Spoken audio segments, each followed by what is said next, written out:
มากินข้าวเบิ้งกองเขาบางไง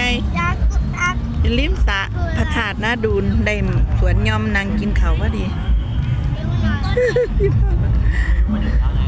ลูกข้าวเหนียวไปไหนก็เอากล่องข้าวบักใหญ่บักเขอเลยนะนี่ดูพาหลานหน่อยมาทำบุญพระธาตุนาดูนมือสุดท้าย